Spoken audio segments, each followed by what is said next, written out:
Okay, good evening, everyone.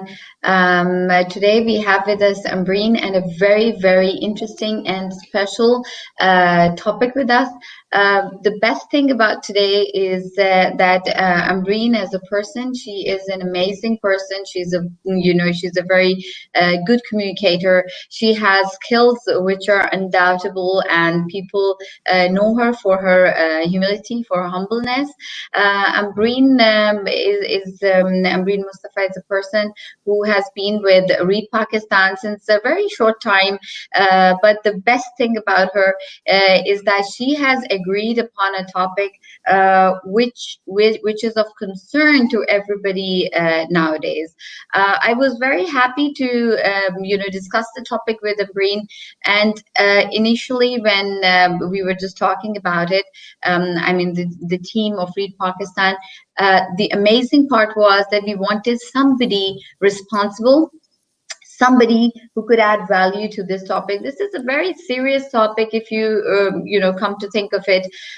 Bedtime stories. It's a dying tradition, and amazingly, every time that we go through different sessions, we realize that the bedtime stories are dying away, and we wanted somebody who was authentic, somebody who could say a few words, and those words were actually important. Let me bring to your knowledge that Ambreen Mustafa, she is the president, International Women Group, Kuwait, and she has been there from 2020 till now. She's done her MSc in Defense and Strategic Studies. That makes her a very versatile person, a very educated person, but above everything, her humility is definitely going to impress us all. Ambreen, thank you very much for being with us here. I am very glad that you have joined, and Assalamu alaikum. Walaikum assalam. Thank you so much for inviting and for all the kind words you have said about me. One thing I think you just didn't mention that I'm an early childhood specialist also. I have done my certification in early childhood education from University of California. And I've worked as an early childhood trainer and also teacher and a trainer as well. That's why when you gave me these topics, this topic was really, it struck me. And I was like, okay, I'm going to talk about it because being, since 2016, I'm not working as an early childhood teacher. I'm just, because of my other personal things, I'm not working anywhere. But this bedtime stories, children, and the development of children and reading books to children has always been my favorite thing. Being a mother myself, and I've raised two children who are grown up now, I think bedtime stories, especially when you make a routine for the children and give them a structure every day and read to them, it makes a difference in their personalities. Indeed, it does. Very frankly speaking, Ambreen, this is also one of the reasons that we want, you being a mother would also understand it in a different perspective altogether. True. We have met people, and obviously, people come to our sessions when usually we talk to them. They say it's very important, but they say that it is a dying tradition. This was of real concern to us. Initially, we wanted that, we should implicate the reading habit. That is how Read Pakistan works out, that we want that maximum people should be made readers. But more importantly, that reading habit, it needs to come from somewhere, from some time patch in the day. And I think most of the people who come to our session, they say that is the best time that reading habit is inculcated in the personality of a person. I'm going to start with very few basic questions, but I think those basic questions are going to make the real difference. What, in your opinion, because Ms. Ambreen, we need to focus on your opinion. We want experts saying things to people so that they can learn things better. They definitely, people like you who have experience, and we want that you should share your experiences. So what in your opinion are the causes for dying, for the dying of this tradition of bedtime stories? So initially, what you think is the cause of it? Uh, I think I'll start from the very basic level, from the very basic thing. Like when I grew up in a joint family system where I had my grandmother, mother, and grandfather with me, and I had my extended family like my uncles, mamu, chacha, pupo, khala. That's how it works in Pakistan in those days.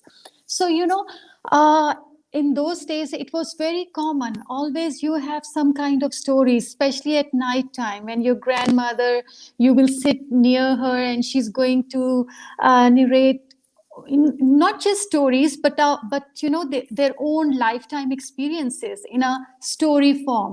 So they will try to give you the life messages which they have learned through experience, like a story, in the form of a story. That's how it started. But these days I think the first thing is that mostly now it's a nuclear family. Yeah. Mostly children who are, these days they are, we are raising children. Even myself, I raise children, my children, without any extended family with them. So the same thing, many families have now, like into they are now into a nuclear family. So there is only parents and the children. So children and the parents are busy sometimes. Both parents are working. Their working hours are also, I mean, I don't blame them, of course. Their working hours are different sometimes. Like father, he comes late at night and he's tired, he doesn't have time to read a book to the children. And the same with mothers, because sometimes mothers, because these days, in my mother was a working woman, but she was a teacher. So she would come at 2 o'clock and then she has the whole day with us, because in those days usually women were working in teaching profession or maybe in medical profession. But now our girls are working in diversified profession. So sometimes the working hours are long for them as well. So I think that's one of the reasons, because the time, they don't have time, parents. And then technology has Yes. replaced that role of a grandmother or role of a parents. And for parents who are tired from work, sometimes it's easy for them, it's more convenient for them to hand over a iPad or a like a tablet to the children and then turn on a story.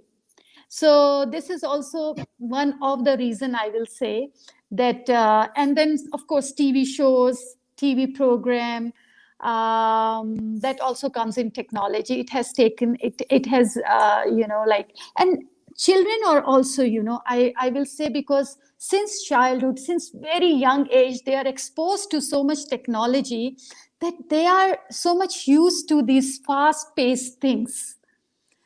Now it's very, I mean, unless you just train them from the very beginning, they get bored. They get bored if you just make them sit and then read to them a book, if they are not Yeah. exposed to it. I mean, So this has been my personal experience. I've been an early childhood educator for many years. I have seen that it was a big shift from my children's age. My children are like in their 20s. From that age group to now, that they are the children are really fast paced now. They want, because just using their finger, they're quickly changing. So it's difficult. So I will say technology, and definitely the family, parents are busy, which I don't blame them, of course. But then as a parent also, there's a responsibility. When you are a parent, it comes with a responsibility also. yeah, that's so completely true.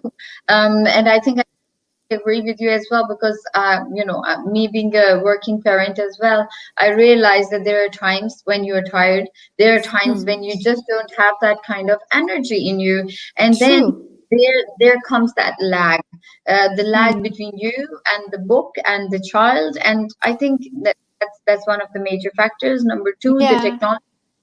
Amazing. You being And an expert, hmm. why do you think that bedtime stories are important for young brains? I mean, basically, do you think that see, maybe it's just a cliche. Come to think, of, we talk. So there are two school of thoughts usually. One thinks that it's just a cliche. You know, bedtime stories can easily be replaced by something else. So maybe the tabs are as good as, you know, as the technology is as good Hmm. as a book Hmm. in your hand.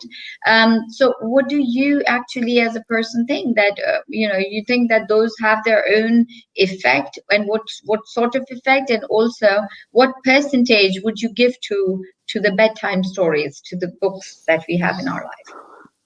Uh, I will say I'm an old school. So I'll go for bedtime stories. And I was raised with bedtime stories, and I raised my children with bedtime stories. It's not, of course, the technology is there. You can still turn on your iPad or, your Yeah, phone, and they can still listen to the story. And then, yeah, what happens that you just leave the room because, your children is being taken care by a tablet or by technology. I feel that bedtime stories not just reading a book to the child. It's a connection which you make with your child. yes, And it's not just the connection, it's the structure you make in the day. Like, okay, now it's time, it's bedtime. What does bedtime mean? It means you have to brush your teeth, right? It means you have to yes, change into your pajamas. It means that you have to just close down all the activities. You have to tidy up your room. So that means you're giving a structure to your child. And then your child go, your son or daughter, he or she, he goes in the bed, and then you go there, open a book and start reading a book. So while you're reading, you're making a physical connection with your child. So he's holding your hand. So children, they feel secure. So when they are listening to a story, maybe there are certain things which confuses them, or which are really frightening for them. So when you are with your child, actually it gives them comfort. It gives them like a kind of security. So, and then maybe there are so many questions which are coming in their mind about that story.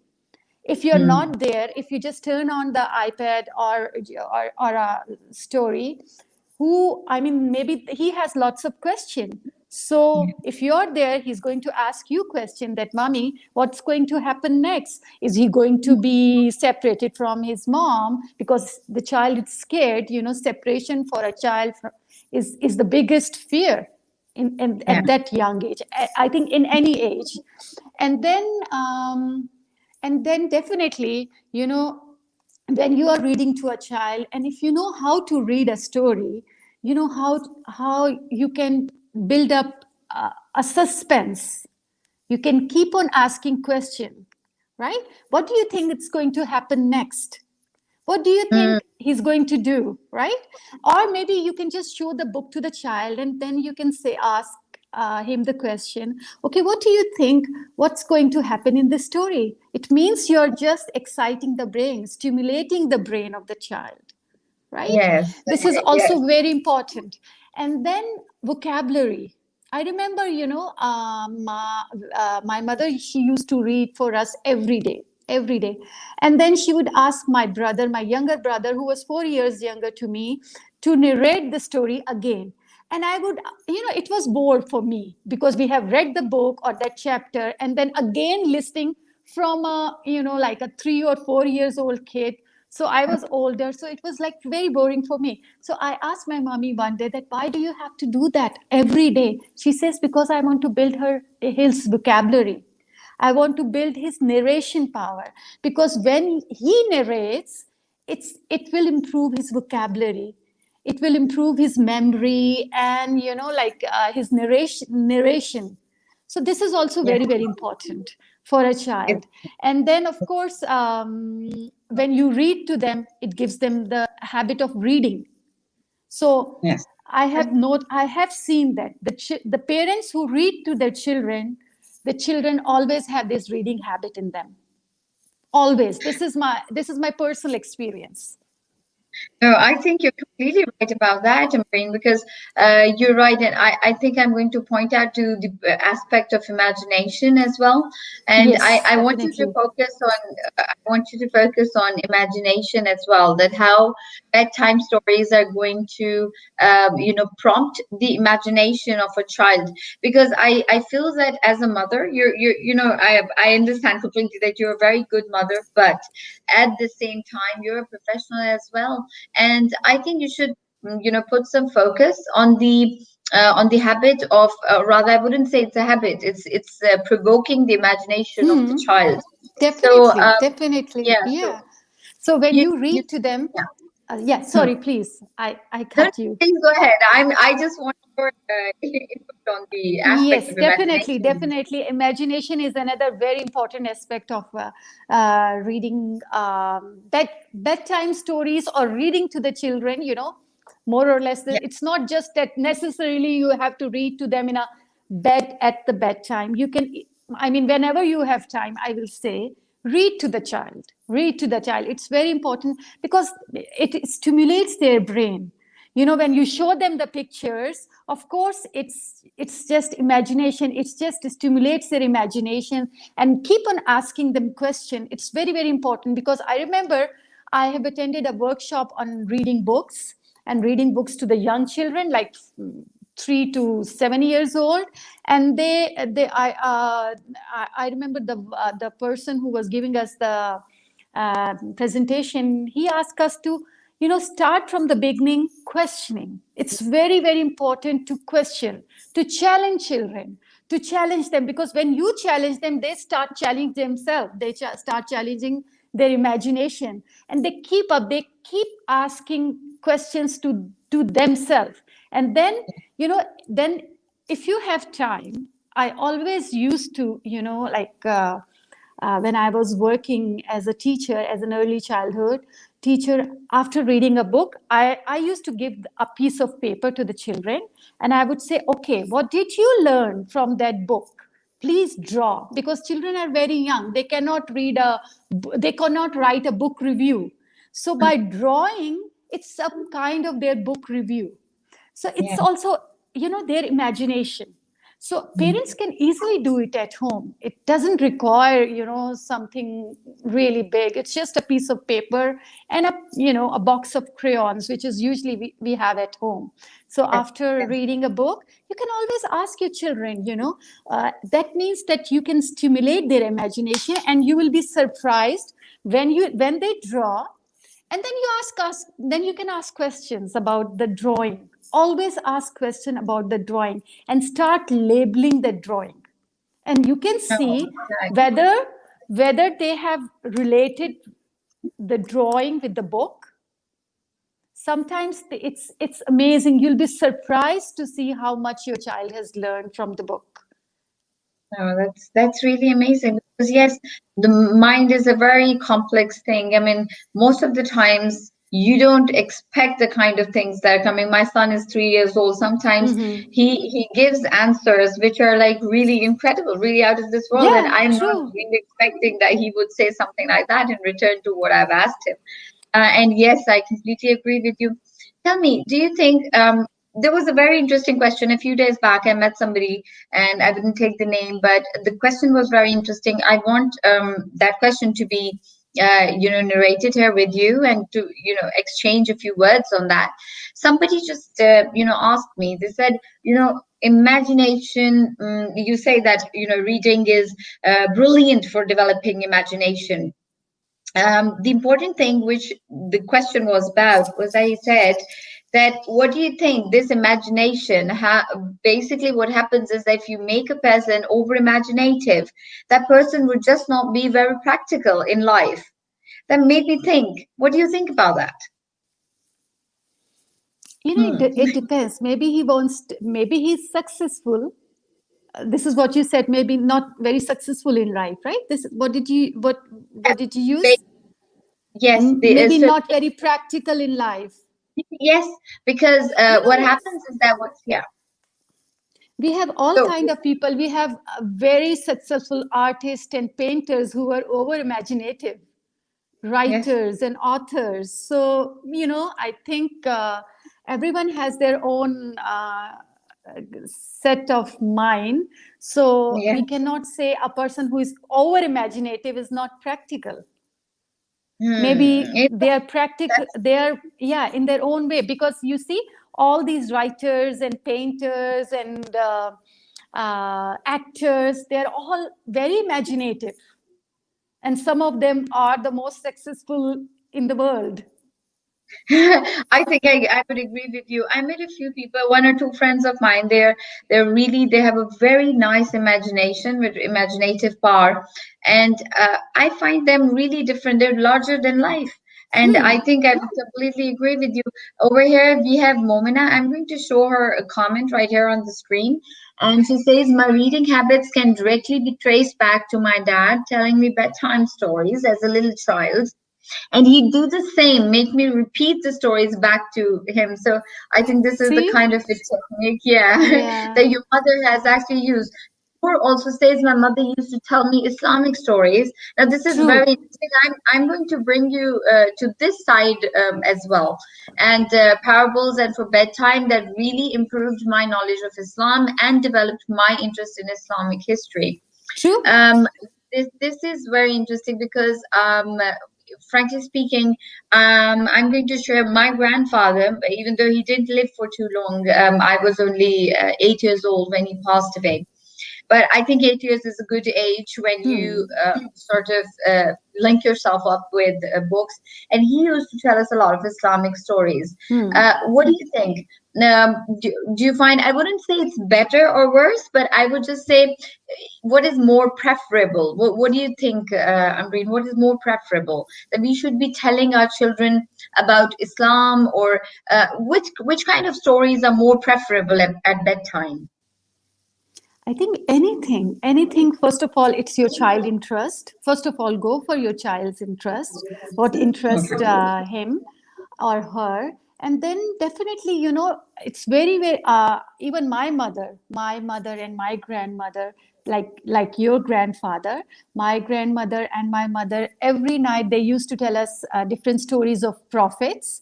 And and still I remember. And then also reciting the surahs Oh yes, every that's night. very Yeah, that's also very important, because children, they pick up very, they have a great memory, so yes. they memorize things so quickly at night. And again, it's like a bedtime ritual for them, that before going to sleep they have to recite these surahs, these, usually the nighttime askars they have to do. So it's like just giving them this habit at night Yeah. before going to sleep. So of course this is very important. And then what kind of books, I think it depends, what is your child's interest and what is age appropriate for them. And the books which are interesting, I think at nighttime, please avoid reading like scary or frightening books, or things which you think your children will be scared, or he or she will feel insecure at night. So maybe Yeah. some good happy tales with good moral lessons. And the best thing is to teach them to recite the surahs and maybe read some prophet stories. They're very good to, I think, read Yes. before going Yes. to sleep. Yes. I think I would completely agree with you because I think those are the kind of things that actually develops the imagination. Yes, at one side, but most importantly, it's actually the connection with our religion, and I think it's altogether a very compact and very safe zone, because Hmm. then you want your child to understand the best that you have thought for your own self. So yes, Hmm. tell me, what makes it, what kind of stories do you tell to your children? I mean, what makes a perfect bedtime story when it comes to you and your children? What kind of interest do you share with them, as in they rather share with you? Uh-huh. You know what? Because I raised my children overseas. We were not in Pakistan. So my Okay. first concern for my children at that time was to know Urdu. That was very, very important for them. So I made it Right. a rule in my house that we are going to speak only Urdu. We are not going to speak in English, any word, nothing in English. It's just Urdu. So while they were Wow. like still at home, they didn't start the school, they were fluent in Urdu, spoken Urdu, both of them, and they are still very good at Urdu, although they can't read Urdu. But so at that time, I would narrate to them everything in Urdu. All the stories were in Urdu, Wow. nothing in English. And then I would, whenever I used to visit Pakistan, I would buy Urdu storybooks and the books I have read when I was a kid, Oh, and that's the amazing. stories, yeah, the stories which my mother used to like read to me, although I couldn't find those books, but they were in my mind, of course, so I used to narrate those stories. And one thing was very interesting. We were posted in Greece. Actually, my husband is a diplomat, so we were traveling, you know in all my life. We have after 3 years we have to move to another country, so that also adds a very important, interesting aspect in our lives. And I've seen that these bedtime stories or storytelling is in every culture. Wherever I have lived, I have seen this culture of storytelling is everywhere. So I remember we were in Greece, and my children were young, like 7 and 5 years old. So I started, making a story in my mind. So it was basically a story about two children who were not living in Pakistan, who were living abroad. Actually, I had my children in my mind, both my children, and I gave them names also. So every day I had to create a story for them about some adventure which these two children will do. So my children were so addicted to this series of these adventures. They were so addicted to these series that every day at night time they will ask me that, okay, what will happen today? What are they going to do today, Mama? What? And then at it comes to, it was so stressful for me during the day to think about some new adventure. Oh my And God. so it was basically, what I used to create was to teach them about small small things which they couldn't learn because they were away from family, they were away from their home country. So just to teach them about their culture, about the family values. So every day, every story was revolved around Pakistan, Pakistani life, visit to a khala's home, and visit to dadi's home. So it was basically, I think, I wanted to teach them about my culture. I wanted them to stay in touch with the culture which they were a little far. So that was the I thing. think yes, I think that's a brilliant idea. I mean, people can actually use this. I mean, the kind of thing that you think that is lagging in your child's life, Yeah, you should simply incorporate it at bedtime, and I think that is going to make wonders. Say, for instance, yeah, if you think that if you're not reciting too much of Quran or too much of Hadith in the daytime, then let's go for that. Let's go for some Islamic stories. If you think that you're away from Pakistan, then why not going for more patriotic sort of stories or stories related with your own culture? I think that's a brilliant idea, Ambreen. I think a lot of yeah. people can actually use this And because actually, we if you all know, want, if you want your child to do something, if you want to yeah. give them a message, it's also a very good way. I think it's brilliant. Moral of the story. I think I'm going to add on to that. If you have noticed just recently, a lot has happened, and what has really changed, sort of there's been an evolution that we have seen that morals of stories have simply just disappeared. I remember when True. I was young, there you had to be a story, and at the end of that there would be a small, one liner moral that would just be the gist of the whole thing. And Hmm. it's just brilliant because it's just very catchy, and you would just remember the story, of course, but even if you forget the bits and pieces out of the story, you would eventually remember the moral of that Moral of story. the story. Yeah. Why do you think that that moral of the story has gone away with the passage of time as well? If you I think notice it's now, yeah. Yeah, I think it's. But still, I will say there are very good books for children. Not, I'm not familiar with the Urdu literary. I mean, books. If there is some good Urdu literature available for children now, because my children are yeah, because my children are grown up now, and I don't live in Pakistan. But definitely, I would like. Sometimes I think that I should start writing some Urdu books for children. I think that I would be think, brilliant. yeah, because Do you know it's that very, we and should good have it? colorful books with good illustration, and the ideas, the culture, the it should be from our culture. It should not be imported from West. Somewhere. Yeah, Yeah, very Ambreen.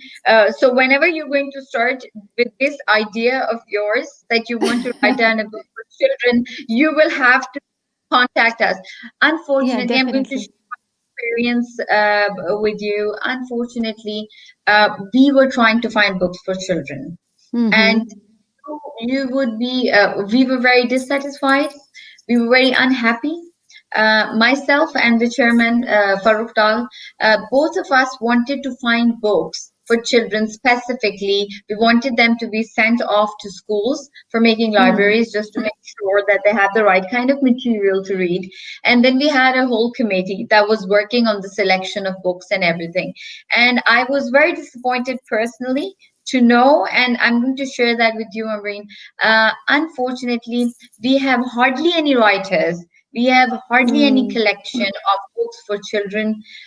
You will not see, there was just one book which was later because we started working on it, and so there was this lady in Karachi. She wrote a book about Ethi Sahab, and I think it Yeah, was yeah, yeah. I know. amazing. Yeah, Yeah, it I was know. amazing. But I was so disappointed that before that, we just could not find any books. And Yeah, just could which not is find very any books. sad. It's very Yeah, sad. it's very sad. Because I think we should have how, like series of our heroes, like we have our own heroes. We yeah, should have a series of yeah, our heroes for our children. It should be written yes. in Urdu. It should be written in easy Urdu with illustration. I mean, I would love to do that maybe in few years. Right now, I'm a little busy with some other things, but maybe in the years to come, that's one of my projects. This is what I always think, because I always think that now Urdu literature, unfortunately, there is nothing much going on to in Urdu literature, and especially for children. Overall, it's not, you know, and especially for children, we really have to, yeah, we really have to do Yeah. something for children, so that Urdu, it should not be like a thing of the past. It should be, we have to transfer this to our generation, in our generations to come. It's such a beautiful language. I just, Oh, it's a it's such deep a, language. Yes. yes. It's a very deep language. Very interestingly, I'm also going to share with you another of our experiences.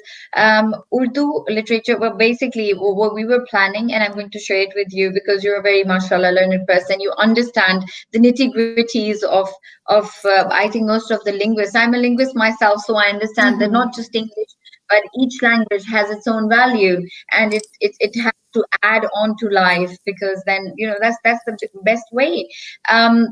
Basically, what I will share with you is that I think if you're really thinking about writing something, as far as English literature is concerned, you come across books. Like, for instance, if you want to read Shakespeare and you want to do it in grade 4, you would find 500 vocabulary, Hmm. 500 words vocabulary books, 1,000 words vocabulary books, and stuff like that. You wouldn't find a thing like that in Urdu.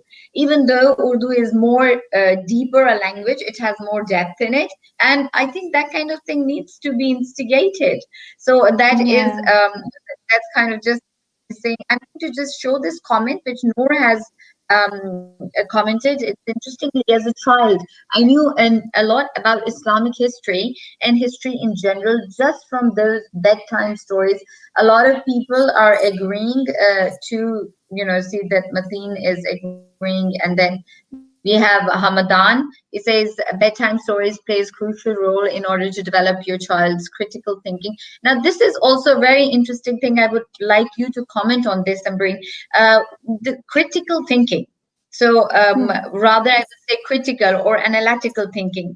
What do you Hmm. think that bedtime stories, specifically bedtime stories, what role do they actually play in analytical thinking or critical thinking, Yeah, which turns out this is all related to imagination. This is all relating to like when we when we put this concept of investigating in child, when we read to them, and when we stimulate their brain to investigate, to challenge, to critically analyze, like, okay, why is he doing that? What do you think? What do you think it's going to happen? So automatically it will it will initiate a critical thinking process in a child's brain. So, and if you keep on doing it every day, can you imagine every day at night, keep on asking questions, keep on just initiating this critical thinking. So when that child will be 13 years old or 14 years old, automatically he has a fully developed brain, full of ideas, full of imagination, full of yes. questions and curiosity. No, I think that's great. I mean, you've seen the world, as in you've seen Pakistan and you've seen abroad as well. You've lived there. Yeah. You Hmm. understand the decorum of different cultures, of how people move forward. What do you think, after a comparative analysis or a comparison, how do you think that we can and live in the tradition of bedtime stories, in Pakistan? How can we sort of have them back?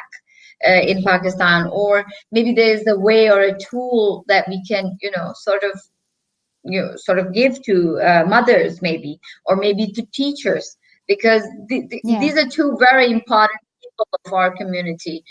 Mothers, they're forming everything of a child, and the teacher, I mean, what father brilliance, Hmm. we can expect from a person. If a person is the right, I wouldn't say every teacher is playing their due role, but I expect and I hope that at the end of the day they actually be what we want them to be, what we want to see in them. So what do you think, how can we have that bedtime story thing instigated in our culture, in our society again? I think first of all, it should come from home. The first thing is home.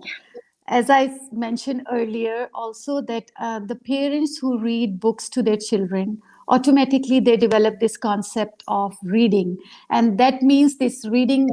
You can live in this concept, this tradition of reading books. So it should come from home and then school, because after home comes the responsibility of a school or a teacher. And I always tell when I strongly believe that school and home should go hand in hand.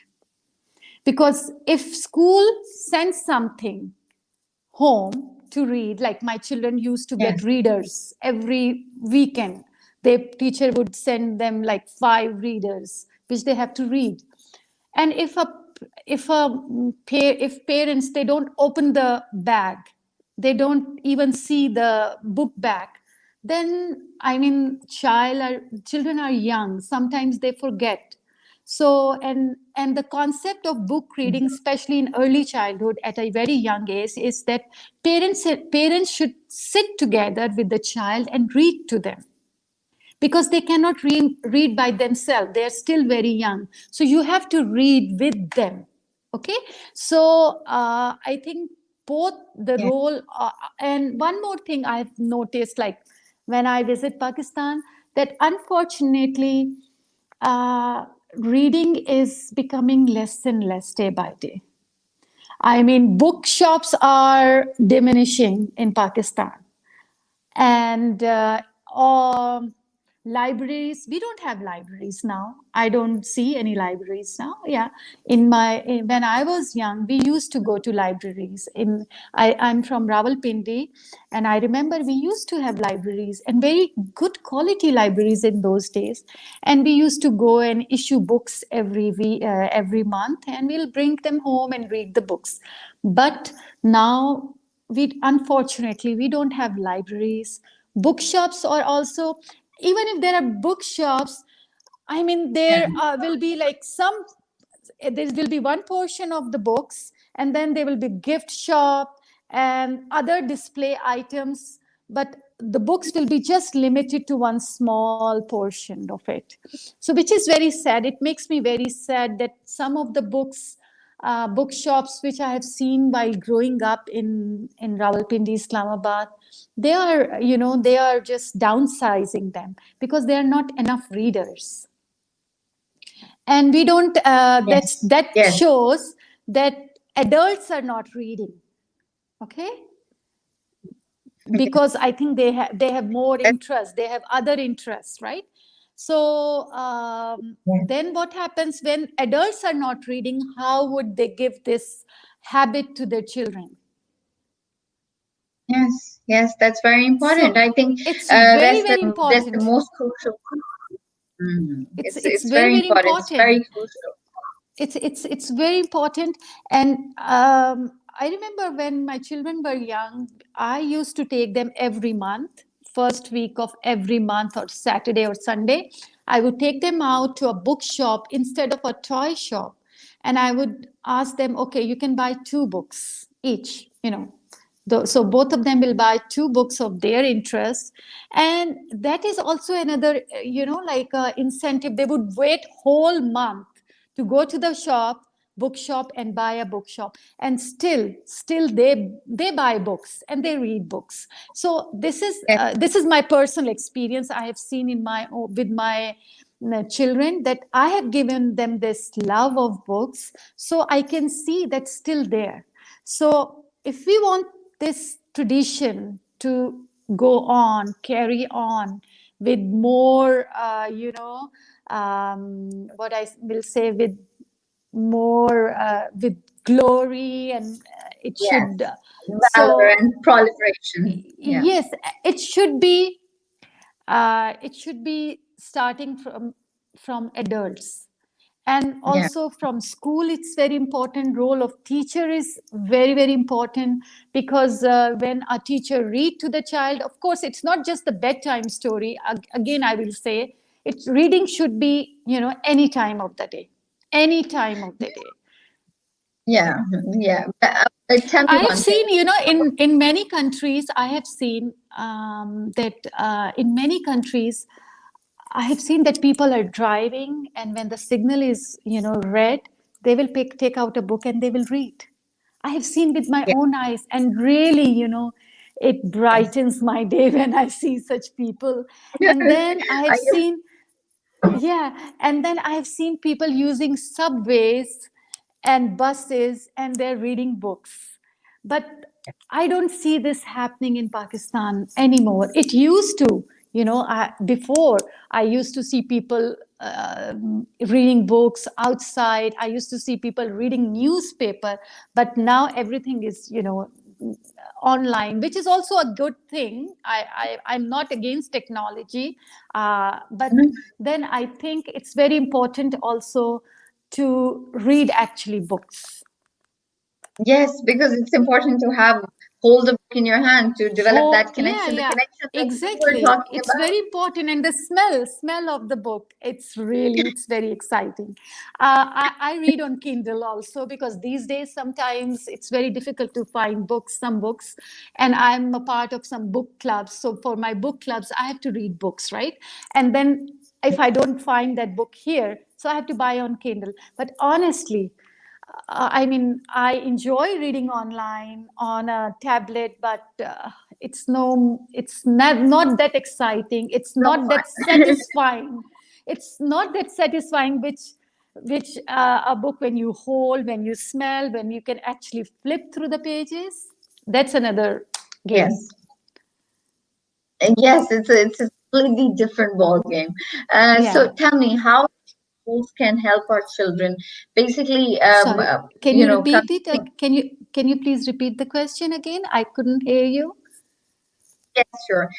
What do you think? How can our schools be of value? How our schools can actually help the children to develop, either you can say reading habit, or basically because we're focusing today on bedtime stories. So you think that schools can help the children out in that Yes, of context? course. Of course. Of Mm-hmm. course, it's very, very important. As I said earlier, school and home should go hand in hand. So if something is introduced at home, it should be reinforced at school. And the same thing, if something is introduced at school, it should be reinforced at home. If they're poles apart, it will be very difficult. It will be very difficult to implement anything. So I think schools, first of all, they need to have good and exciting libraries. It's very Yes, it's very important, important. which is lacking. Again, I have seen, because nowadays in Pakistan, schools are getting smaller in size. And there are not good libraries at school. Even if there are libraries, children don't have access to the library, which is strange. I mean, yeah, I mean, my children, when they were young, they of course they attended school abroad. So every weekend they would get so many books to read for the whole week. But in Pakistan, I haven't seen this. This Yeah. That's actually basically, I think, this foremost problem that we face. And because we face this problem, that was basically the idea why Read Pakistan, it cropped out. Because we realized that, I'm just going to share a few facts with you. We realized once we did the research initially for Read Pakistan, myself and Farooq Dal, we were doing it, and we realized that we couldn't find, and I'm actually telling you the truth, Ambreen, that we couldn't find, there were ghost libraries, but yeah. those two were still about. We could find one ghost library in the whole of Balochistan. So basically, Balochistan had zero libraries, and you wouldn't How believe sad. that how sad. And then for Sindh, we had only the kind of libraries that we were looking for. If you say that we were looking for 100 libraries, we could only find 10. Out of those, there were probably 5 or 6 were ghost libraries. And we realized that, and you understand the ghost library concept is that Mm-hmm. basically there is no library at all, because when you go there, you visit the site or you visit the location, you just wouldn't find a library at all, and you would probably find a small, very small room, or was find a very small school, and it just have buffaloes, tied up inside those rooms, which was okay. I mean, what were we looking for? And so initially, I'm just going to be very quick about it. When we started, so we went for APS, Army Republic, schools, and we wanted to have an MOU with them. The reason behind it was that, not that they were doing a very wonderful job or anything, but the point was that they were at least available at different spots of the country, so we could Mm-hmm. give different libraries. And alhamdulillah, so we started moving on to a couple of libraries here and there. And Azad Kashmir has the same thing. Gilgit is very good. It has a 99.9%. Yeah, literacy rate. Yeah. Yeah, so it's not counted in Punjab or any. And then you have the Padha Likha Punjab concept, and still you have actually the kind of paperwork that we did. If we were supposed to have, say, for instance, 750 libraries, you could only find, say, about 36 or 38, which was a pathetic number. We just couldn't. So, but, well, just sharing a few facts with you, Amreen, Hmm. that, at the Yeah, end of the day, that's we said that it's sad. And this it's is very why. sad and it's very concerning. You see, Yeah, that's why reading is a dying habit in Pakistan. yeah, yes. Yeah, Well, because I people can't actually hope. afford to,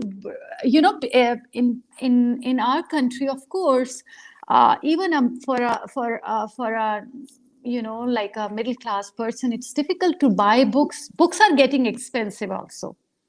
course, right? of course. So Yes, the best way is that we need to have libraries, because people can go. And I would like to share with you something very interesting, because you are talking about the libraries at the governmental level. yes, I was working somewhere in Pakistan. It was a very good school. And then they had a library, and there were great books in the library, but they won't issue those books to the children. And yes. I was surprised, and I asked them that Another how, problem. because yeah, I asked, because I have worked in international schools where every, like, twice a week, children will go to the library, they will issue books, they will take them home, they will read, and then they will give, they will give the tick mark. Once they have read like 10 books, they will get some kind of reward, right? Of After Yes. reading those books. So I was shocked. So I asked the librarian one day that, why don't you issue books to these children? They said, no, we can't. I said, why? Then what's the point of having all these great books only just to display? And she said, well, first of all, when we, issue these books, children don't return them back. Sometimes parents forget, sometimes they rip, sometimes, children write something, they scribble on the books. I said, th- that doesn't mean you just stop. You have to make them responsible. And of course there will be books, there will be, lost books, there will be books which will be ripped, which will be scribbled, but then they will be, after consistency, after constant reminders and some kind of penalties, people will improve, they will learn. When you become persistent, when you become firm, you ask the parents that you have to pay the price of the book or double the price of the book. I'm sure they will, return the book on time. But you have to be firm. It doesn't mean that we just, stop this, because they don't return the book or they scribble. That means you're not exposing the children to an environment, right? So Yes. Yes. this is also another aspect. This is a very nice thing that you have literally raised, because educating people how to handle a book. I remember my father telling me, and I wouldn't know that later. Obviously, you need to educate the child. I was very young, so when my father and I, because I was very young, so I would, sort of do like Yeah. this while reading it, or maybe turn the page, and he would say, "Oh no, stop," because you need to be respectful with the book. Yeah. This is like you treating a friend of yours in a very twisty way, like twisting him around or twisting her around, which is not Hmm. really nice. And and that actually, it made me understand and respect books. At the end of the day, we need to educate people. We don't need to say, if you have something, if you have a book, you need to educate them how to treat a Yeah, book, how to respect a exactly. book, not like take it Exactly. away from them. True. You Yes, so can't take away this privilege from them. And unless you don't educate them, I mean, do you want them to stay like this forever? yeah. That means, you want them to stay like this forever. They will never learn how to respect. It's not just about book. It's about, I'm sorry to say, I have noticed that sometimes we are not respectful for small things over there. Like, Yes. like the way we treat things, Yes. like, Understand where you're coming from. it's very sad. If it's a government property, doesn't mean that you have to really damage it. Yes, yes, that's very true. And all of this respect, and I think all of this taking care of things around you, that's going to start from somewhere. We have Sidra Mushtaq. I'm going to show her question. She is a teacher, and she works with the governmental school, the elementary schools. Cesar says our assessment system lacks assessing reading competency at different levels. Do you think this is one of the many reasons of dying tradition of reading? Yeah, definitely. Definitely. Yeah, because we don't have any concept of reading. I mean, reading for us is not important. Yeah, of Yeah, course. it's not important.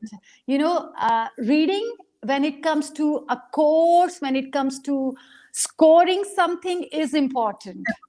Yeah. when it takes, yeah, reading for leisure, reading for imagination, reading for your own Sure. satisfaction is not considered to be important at all.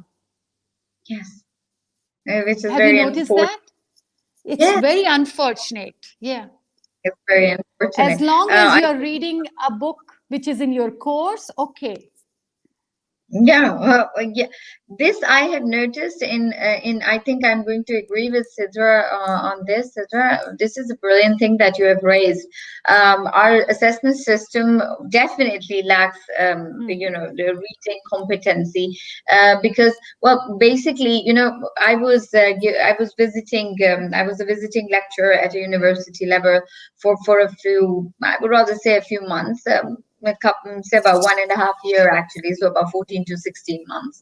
And I mean, you're going to feel astonished that the first day that I went to the class, it was definitely it was a bachelor's class, a senior one. Hmm. And I Yeah. said, please raise your hands for, I'm going to ask you two questions and you have to raise hands for that. And they said, okay. So I said, number one, tell me, how many times have you actually attended a grammar class? Hmm. And they said, I think one or two people who were from the private institute, they raised their hands.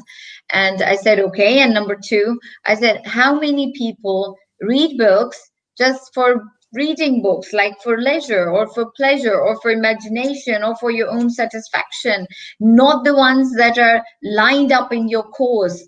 And again, there was a class None. of 765 people. I just could find one or two people. i was Yeah. i was utterly disappointed, thinking bachelor's level students, and they don't have an answer to give me, they don't have a hand to be raised for this Hmm. thing. So I think this is really, really something which really puts us off, because I think it's it all comes in ourselves. Each book, each word, each line that we pick up, we read, it all becomes a part of us. True.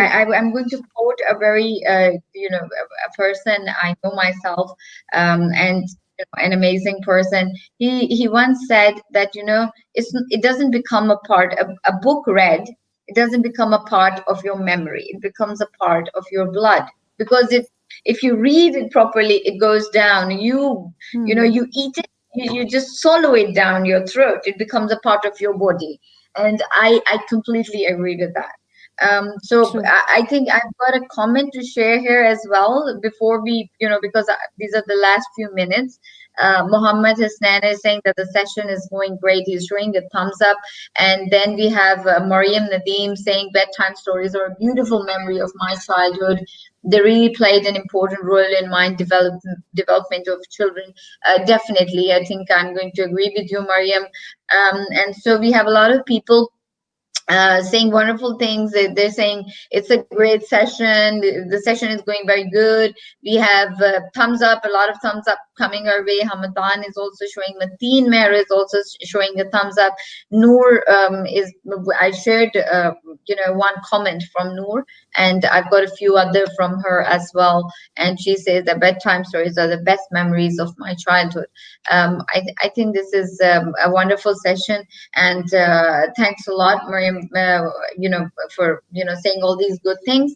And I think we have a few comments lined up here as well. Sidra is also appreciating. So this is very nice. I mean, everybody is appreciating. I can't read all of those comments, but I do read a few, the ones that I believe that you should also be knowing that these are coming over here.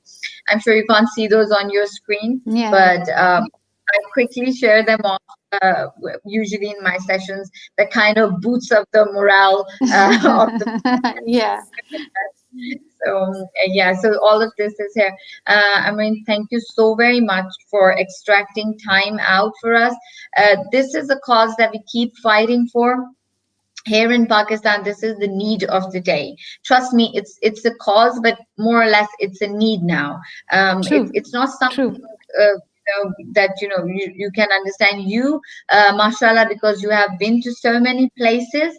I understand that you have been privileged, with books. You have been privileged with a lot of opportunity, and you have seen it out there, been there, done that. So but here in Pakistan there is still a lot more that needs to be worked upon. True, And true. I really think that your idea of writing books for children, please, this is my request, to work for it, and please do that for us. If you Definitely, I will. Yes, and if you want, the Pakistan is going to give you the platform to publish your book. And Uh-huh.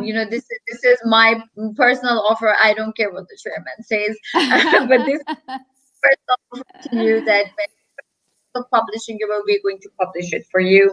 And we just Yeah. want, people like you, people who have been there. We just want you people to, just give back to your society from where you have Yes, of come. course. That's what exactly. This is what I strongly believe in. That now it's time when I have to give back to my community, and it's Yes. not just it's my responsibility. Yeah, it It's is. my It is. responsibility just to be being a responsible citizen. I think I need to give back to my community as soon as I come back to Pakistan, because right now I'm just far. I come back, I have to, yeah, I have to I have to give back to my community. Oh, that's great. And then we would be waiting for you. We're going to stay connected, Amreen. Yes, inshallah, inshallah. And thank you so much. It was really a very good session, very thought provoking. I learned a lot from you. The facts which you have given to me, although very sad facts, but the thing is that we have to start. When the things are sad, actually that sadness sometimes make you like turn that sadness into happiness and enjoyment. Yes. So I think, yeah, so we really have to think about it, and then we have to start thinking seriously about like wherever I go, I always find book clubs. So maybe like in Pakistan or at any level, I know there are some book clubs in Pakistan. Some people are they are running some book clubs, but it's small, like I will say, in the communities where reading is not that popular, the communities which are not very privileged. I think we should start from there, And that's very because the true. That's very privileged ones anyway, they have Yeah. the access. So we have Yes. to we have to like go to those who are not so privileged. Yes. Yes. We have to That's our start from motive. that. That's our purpose. Yeah. Yes, we're gonna start from Yes. that. And I'm sure Yeah. that we're going to have you with us, Ambreen. You're going to Inshallah, be there with me inshallah, by inshallah. your side. Thank you, You're thank you so much. great. Thank you Yeah, very much, Amreen, for being here with us. I know that this time that you have offered to us, this is your valuable time. This is something that you are returning back to society as an individual, and I know for a fact that everybody is going to learn from this a lot. Thank you very much. I God hope bless so. you. Thank you. Bye bye. Bye bye. Thank you. Have a good night, evening. Bye. Thank you.